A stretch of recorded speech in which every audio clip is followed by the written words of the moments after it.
देवयानी इस घटना से अपना ध्यान हटा नहीं पा रही थी। शर्मिष्ठा के प्रति प्रतिशोध उसके मन में पनप रहा था। वह असमंजस में थी। प्रतिशोध की अपनी योजना को प्रभावी ढंग से क्रियान्वित करने का कोई उपाय नहीं सोच पा रही थी। शुक्राचार्य को एहसास हुआ कि राजकुमारी के शब्दों में सच्चाई थी। उन्होंने निष्कर्ष निकाला कि वृषभवा के अधीन अपना पुरोहिताई जारी रखना बुद्धिमानी नहीं है और उन्होंने जाने का फैसला किया। राजा को पता चला कि शुक्राचार्य ने अपनी बेटी के विचारहीन शब्दों के कारण राज्य छोड़ने का मन बना लिया है, इसलिए वे क्षमा के लिए उनके चरणों में गिर पड़े। वृषभवा को देवताओं के विरुद्ध दानवों के लिए पुरोहित की अमूल्य सेवा का एहसास हुआ।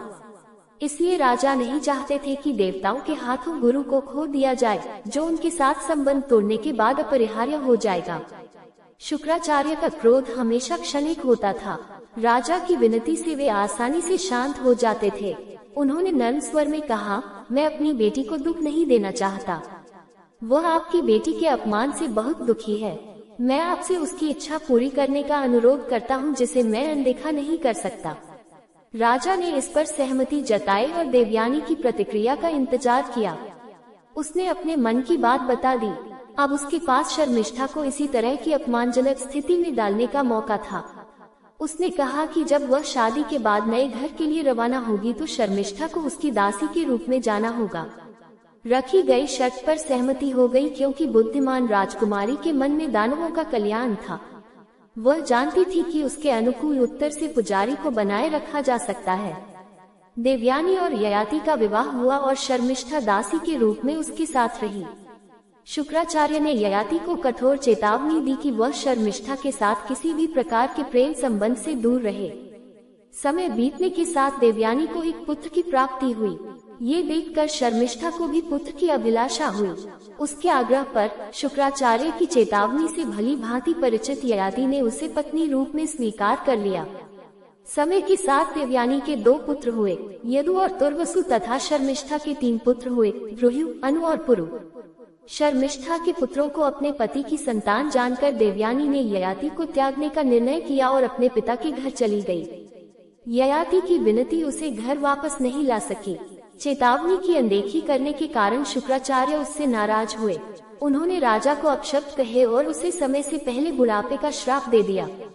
ययाति ने अपनी जवानी लौटाने की याचना की।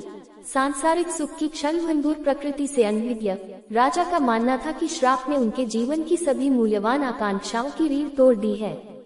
शुक्राचार्य ने दोबारा सोचा कि वास्तव में उनके कृत्य का प्रभाव उनकी बेटी पर पड़ेगा। उसे अपनी बेटी को जीवन भर एक बूढ़े व्यक्ति के साथ जोड़े रखने के लिए पश्चाताप हो रहा था। हालांकि ये देर से एहसास हुआ था, लेकिन अब सजा में केवल मामूली संशोधन ही उनके अधिकार में था। राजा को अपनी किस्मत आजमाने का मौका देते हुए उन्होंने कहा, अगर कोई युवा स्वेच्छा से अपनी जवानी को आपके बुढ़ापे के बदले में दे, तो आप निश्चित रूप से आगे बढ़ सकते हैं।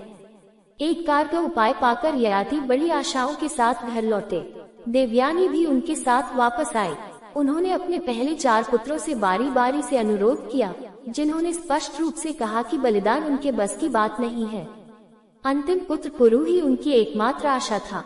उन्होंने प्रस्ताव को तुरंत स्वीकार कर लिया, क्योंकि उन्हें लगा कि यह उनके पिता के प्रति उनका कर्तव्य है, जिन्होंने उन्हें जीवन दिया है। कोई उन्हें पागल समझ सकता है, लेकिन पुरु के पास अपने कार्य के लिए बहुत ही ठोस स्पष्टीकरण था। उन्होंने पुत्रों को 3 श्रेणियों में वर्गीकृत किया और कहा, 3 प्रकार के पुत्र हैं जिन्हें पुत्र कहा जा सकता है। 1, जो बिना किसी संकेत के पिता की अपेक्षाओं पर खरा उतरता है, सर्वोच्च स्थान प्राप्त करता है और जीवन का अंतिम लक्ष्य प्राप्त करता है। दूसरा वह पुत्र है जो अनुरोध करने पर आज्ञाकारी रूप से मदद करता है। तीसरा, अनिच्छा से मदद करने के लिए सहमत होता है। मनुष्यों का एक और सबसे निचला चौथा समूह है, जो पुत्रों की श्रेणी में स्थान पाने के योग्य नहीं है। ये स्वार्थी लोग पिता के अनुरोध पर विचार करने से भी साफ इनकार कर देते हैं। वे कूड़े में फेंके जाने वाले फेंके गए कचरे से बेहतर नहीं हैं। अदला बदली का असर हुआ और पिता को संतुष्टि महसूस हुई।